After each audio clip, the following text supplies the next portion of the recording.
Last வீடியோவில் DMart போனதை பார்த்துருப்பீங்க. அங்கேருந்து தான் இந்த பன்னீரை வாங்கிட்டு வந்துட்டேன். வாங்கிட்டு வந்து என்ன பண்ணுறதுனே தெரியல. சரி பன்னீர் பட்டர் மசாலா செய்யலாமே, நல்லா தான் இருக்கும்னு ஸ்டார்ட் பண்ணிட்டேன். ஆயில் ஊற்றி பட்டர் போட்டு முந்திரி பாதாம் பே லீஃப்லாம் போட்டு நல்லா வதக்கிட்டு இருந்தேன். அதோடையே வெங்காயம் தக்காளிலாம் போட்டு சும்மா வதக்குனா போதும். ஏன்னா நம்ம இதை பேஸ்ட்டாக அரைக்க தான் போகிறோம். இதை அரைச்சி போட்டால் தான் செம்ம டேஸ்ட்டாக இருக்கும். இதில் சோம்பு வேறு போட மறந்துட்டேன், அதையும் ஆட் பண்ணிகிட்டு இருந்தேன். என்ன கவனத்தில் வீடியோ எடுத்தேனே தெரியல. இப்போ பார்த்தா தான் தெரியுது இதில் இஞ்சி பூண்டும் நான் போடவே இல்லை. அப்புறம் பன்னீரை எடுத்து கட் பண்ண ஸ்டார்ட் பண்ணிட்டேன். எக்ஸ்பிரி டேட்லாம் பார்த்து தான் வாங்கிட்டு வந்தேன். நல்லா சாஃப்டாக இருந்துச்சு பன்னீர். அங்கே பாருங்கள் அதோட டெக்ஸ்சரை. அப்புறம் நம்ம பேஸ்ட் பண்ணுறதுக்கு எல்லாத்தையும் மிக்ஸி ஜாரில் போட்டு ஃபைனாக அரைச்சிட்டு அதை ஆறட்டோன்னு ஓரமாக வச்சுட்டு நான் கிரேவி பண்ண ஸ்டார்ட் பண்ணிட்டேன்.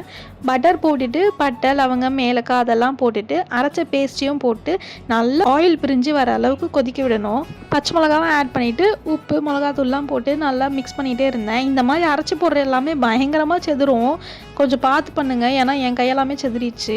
அப்புறம் பன்னீரையும் போட்டுட்டு நல்லா ஆயில் பிரிஞ்சு வர வரைக்கும் வதக்கிக்கிட்டேன். ஆனால் அதில் சர்க்கரை வேற போடணும். என் ஹஸ்பண்ட் தொல்லை பண்ணி ஒரு ஸ்பூன் சர்க்கரையும் போட வச்சுட்டான். சைட் பை சைட் நானும் பூரிக்கு திரட்ட ஆரம்பிச்சிட்டேன். எனக்கு ஆனால் இந்த டைம் பூரி உப்பியே வரல. ஏன் ரீசன் தெரிஞ்சால் கமெண்ட்டில் சொல்லுங்கள். அதுக்காக எல்லா பூரியும் சுட்டு எடுத்துகிட்டு பார்த்தா பன்னீர் பட்டர் மசாலாவும் ரெடி ஆகிடுச்சு. அது கலரை பாருங்கள் சூப்பராக இருந்துச்சு. சரி ஃபஸ்ட்டு பைட் நம்மளே போயிடலான்னு எடுத்து வாயில் வச்சேன். உண்மையாகவே செம்ம டேஸ்ட்டாக இருந்துச்சு. எல்லா பூரியும் நாங்கள் ரெடி பண்ணி வச்சு உட்காந்து சந்தோஷமாக சாப்பிட ஸ்டார்ட் பண்ணிட்டோம்.